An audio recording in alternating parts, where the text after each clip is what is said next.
Ang pagdating ni Jesus panawagan sa lahat. Basahin at unawain ako ay isang pastor.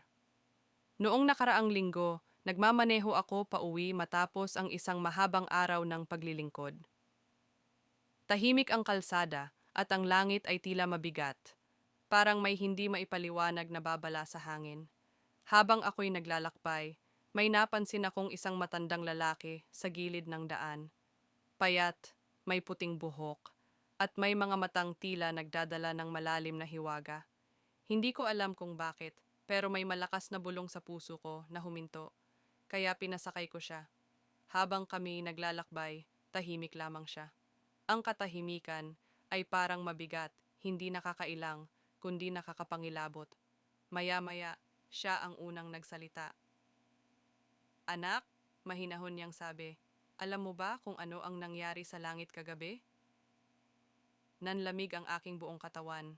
Agad akong huminto sa gilid ng kalsada at napalingon sa kanya. Manong, natutulog po ba kayo? Nanginginig kong tanong. Paano po ninyo nalaman ang mga nangyayari sa langit? Ngumiti siya, isang ngiting hindi ko malilimutan. Hindi ito ngiti ng isang karaniwang tao. May halo itong lungkot, awa at kapayapaan. At doon niya sinimulan ang kwento. Kagabi sa langit, sabi niya, ang Diyos ay labis na nagalit sa kasamaan ng mga tao. Nakita niya ang paghihirap ng kanyang mga anak, ang patayan, kasinungalingan, kasakiman, at pagtalikod sa kanya.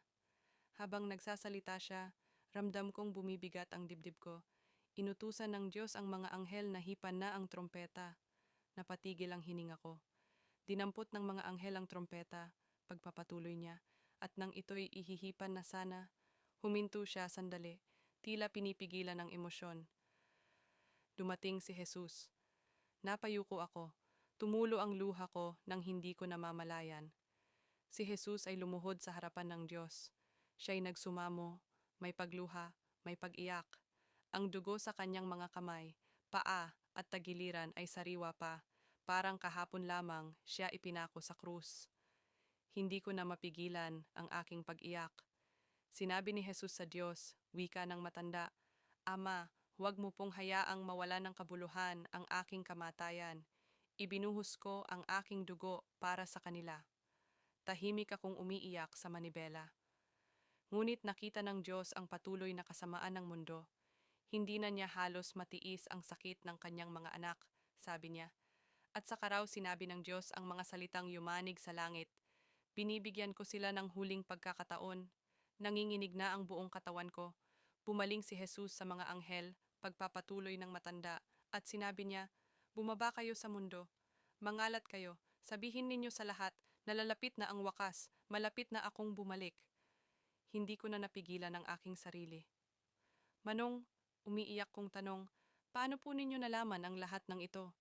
Dahan-dahan siyang humarap sa akin.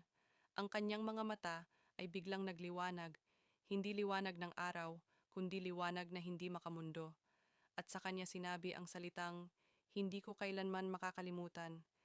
Isa ako sa maraming anghel na sinugo ng Diyos sa mundo. Parang tumigil ang oras. Isinasamo ko sa iyo, mahina ngunit mariin niyang sabi. Gawin mo ang lahat para maipabatid ang mensaheng ito. Walang dapat sayanging oras. Maraming kaluluwa ang naliligaw.